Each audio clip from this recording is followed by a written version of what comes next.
Contoh kayak di bandara, itu ada musola. Itu di musola kadang-kadang siapapun bisa jadi imam. Betul apa enggak? Betul. Saya pernah di bandara itu mau sholat jamak takhir. Begitu masuk terdengarlah suara yang mengalun-ngalun, indah sekali. Bismillahirrahmanirrahim. Alhamdulillahi rabbil alamin. Ar-Rahmanir-Rahim. Orang yang ambil wudu, subhanallah, bagus sekali suaranya. Begitu dilihat ternyata yang jadi imam orangnya pakai baju oblong, bertatu, pakai celana jeans. Tahu celana jeans? Yang ada juga model telapak tangan di sini. Kalau kita lihat celana anak muda sekarang, dan ternyata agak sobek di sini, pakai baju oblong. Langsung dikatakan tuh sama orang-orang yang ngambil wudhu itu, muka kriminal hati soleh. Muka kriminal hati soleh. Hanya gara-gara suara, Bu, Pak, hanya gara-gara suara kita meleleh, langsung merubah persepsi. Oh, luar biasa, ini aulia Allah, kita bilang. Bagus banget suaranya. Jadi imam tuh, bagus. Maka benar apa kata Nabi. Baik, perhatikan baik-baik. Badiru bil a'mal sittan.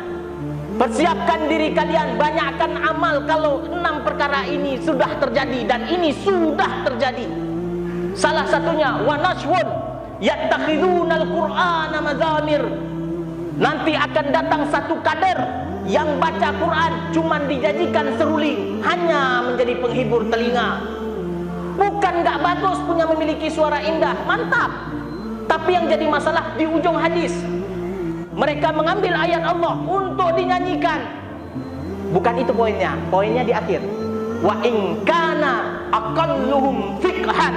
Tapi di antara mereka sedikit sekali yang memahami agama. Ini contoh. Dia jadi imam nih. Allahu Akbar. Dia pakai baju oblong, Bapak Ibu. Celananya sobek di sini. Ustadz kok tahu? Saya paling detail masalah itu. Begitu sholat, bagus suaranya. Waladhdallin, amin. Allahu Akbar. Begitu ruku, terlihat celengan dari belakang. Tahu Bapak Ibu celengan? Ah, itulah, nggak perlu diperjelas, jelas sendiri pokoknya. Udah. Kira-kira ada harga suara bagus tadi? Ada bernilai suara bagus tadi? Batal sholatnya karena menampakkan aurat, karena di bawah pusar. Yang jadi masalah, dia pakai celana sobek, koyak di sininya. Memang di bawah lutut, tetapi ketika dia mau sujud, Allah, dia tarik. Berada di mana sobeknya?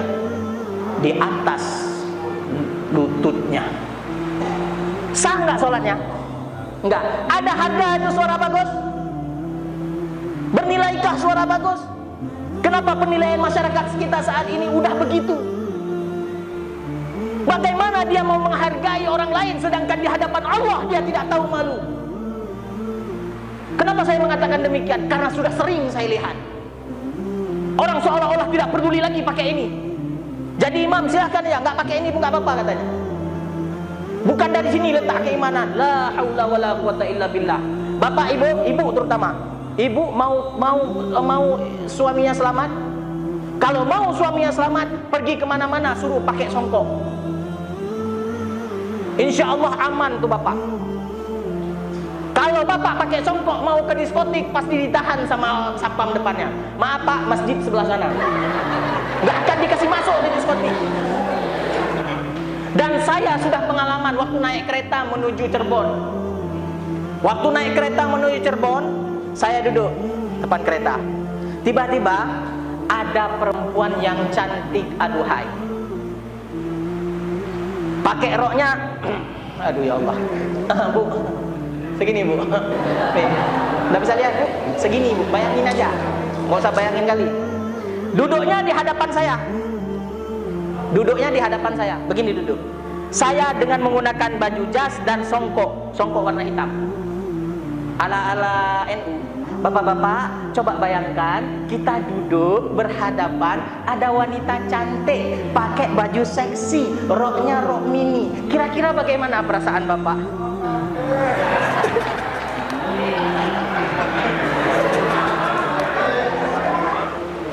Maka dalam hal ini seperti tadi, balik ke bacaan tadi, kita menganggap orang yang paling bagus bacaannya, paling bagus, tapi dia nggak ngerti. Maaf, kadang kita berbusana sholat menghadap Allah, tapi saya heran ketika orang sholat menghadap Allah, dia hanya memikirkan sahnya saja, asal nutup aurat udah beres. Kadang cuman pakai kain sarung, ini yang bapak-bapak udah siap mandi, pakai kain sarung, nggak pakai baju, hanya pakai kain anduk aja di sini, pakai kain sarung. Allahu Akbar. Yang penting ketutup auratnya, tutup lututnya, udah sah. Islam itu nggak begitu cara mandang. Tasawuf, tauhid, fikih. Mungkin secara fikihnya ya sah, tetapi belum tentu bernilai jadi ibadah. Kenapa tidak bernilai sebagai ibadah? Karena dia tidak menghormati Allah, tidak ada adab menghadap Allah. Pakai baju pun baju kaos, pakai baju partai lagi, itu pun udah maaf udah sobek-sobek. Ibu-ibu pun kadang sholat pakai daster, itu pun kadang-kadang udah bau, baru dari dapur. Pakai baju itu sah sholatnya, tapi secara akhlak kita kepada Allah tidak bernilai. Bagaimana kita mau mempercayakan seorang imam kalau bajunya compang-camping? Ini penting, terkadang luput dari perhatian kita. Maka kalau jadi imam, pakai baju yang bagus, betul-betul longgar. Jangan sembarangan aja kasih orang jadi imam. Kita mau dapat pahala 27 derajat, tapi bagaimana mau dapat pahala 27 derajat kalau nilai ibadahnya pun tidak kita perhatikan? Maka penting di sini adalah berburu. Tapi Ustadz, ada syarat jadi imam kan harus banyak hafalan. Itu pada zaman Rasulullah banyak hafalan, sudah pasti fakih, dia sudah pasti mengerti agama pada zaman Rasul.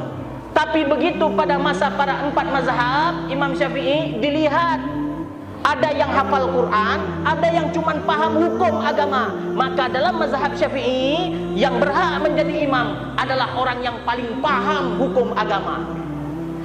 Karena syarat jadi imam di situ enggak disuruh baca 30 juz.